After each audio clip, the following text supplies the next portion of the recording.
7,000 tahun yang mengatakan Syekh Naqib yang mengatakan 7,000 tahun Nabi Adam, usia Nabi Adam kan.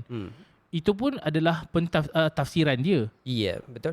Dalam hadis ataupun dalam Quran tak menyatakan apa-apa usia, tahun bila dan sebagainya. Ya, betul. So kita sendiri pun tak boleh nak buat satu jangkaan ataupun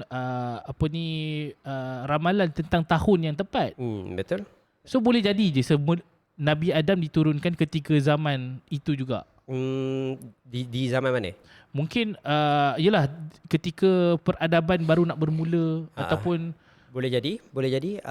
Dia masa yang kita tahu setakat yang saya tengok-tengok sikit lah. Nabi Adam ni berkemungkinan turun waktu domestikasi tu dah mula berlaku. Dah ada lembu, dah maksudnya manusia dah mula tukar gaya kehidupan daripada hunter-gatherer yang memburu saja dan berpindah rendah kepada duduk dekat satu tempat dan menternak. Dah nampak Nabi Adam dah mula duduk di kawasan tu lah. Which is benda tu agak baru dalam peradaban manusia. Puluh-puluh ribu, bahkan mungkin beribu-ribu tahun dululah. So mungkin ada dekat situ lah. Dan di Malaysia sendiri kita banyak jumpa fosil yang menunjukkan manusia Neolitik. Perak Man saya tak sure tahun bila. 10,000 tahun. 20,000 tahun. Dekat 10,000 Tapi tahun, ada beberapa tahun lepas lah yang saya ingat kita menjumpai manusia di Kelantan. Di gua apa lupa lah. Tapi ada satu kita jumpa manusia antara kerangka manusia pertama yang lengkap di Kelantan.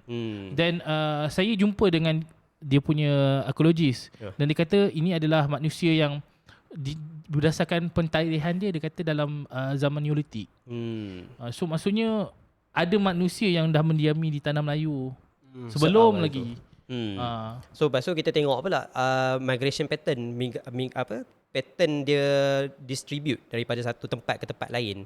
So bila kita tengok yang kebanyakan spesies manusia purba termasuk kita, kebanyakan berada dekat Afrika. So pasal dari situ kita tahu Afrika adalah tempat yang pemula semua spesies manusia lah. So daripada situ bila daripada Afrika mereka bermigrasi keluar.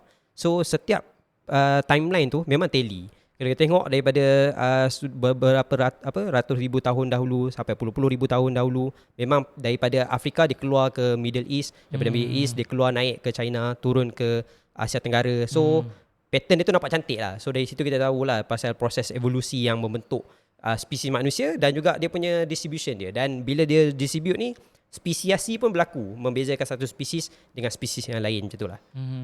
So maksudnya semua manusia berasal daripada Afrika? Kalau ikut technical lagi kompleks benda tu, tapi kalau nak simplify, betul. Semua manusia dia asal usul daripada Afrika lah kita kata. So boleh jadi kalau Nabi Adam diturunkan di Afrika? Boleh jadi juga, tapi kita tak ada bukti. Bila cakap pasal ni terus tak ada bukti. Dia apa yang saya cuba nak cadang dalam buku ni ialah satu ruang lingkup untuk kita kata jangan kata evolusi itu salah macam tu lah. Sebab saya akan wujudkan benda-benda ni kata boleh jadi sekian, boleh jadi sekian. Model pengecualianisme Adam dikecualikan daripada proses evolusi, diturunkan pada waktu populasi manusia ni sudah wujud. Semua ni saya cadangkan bukan untuk saya bincang secara lanjut. Yang tu saya buka kepada orang lain untuk bincang. Saya cuma nak point dia ialah teori evolusi, korang jangan cakap salah. Sebab saya nak wujud kata kita sebenarnya boleh harmonikan agama dan sains. Bincang lagi, sebab of course buku ni tak cukup. Teruskan berbincang.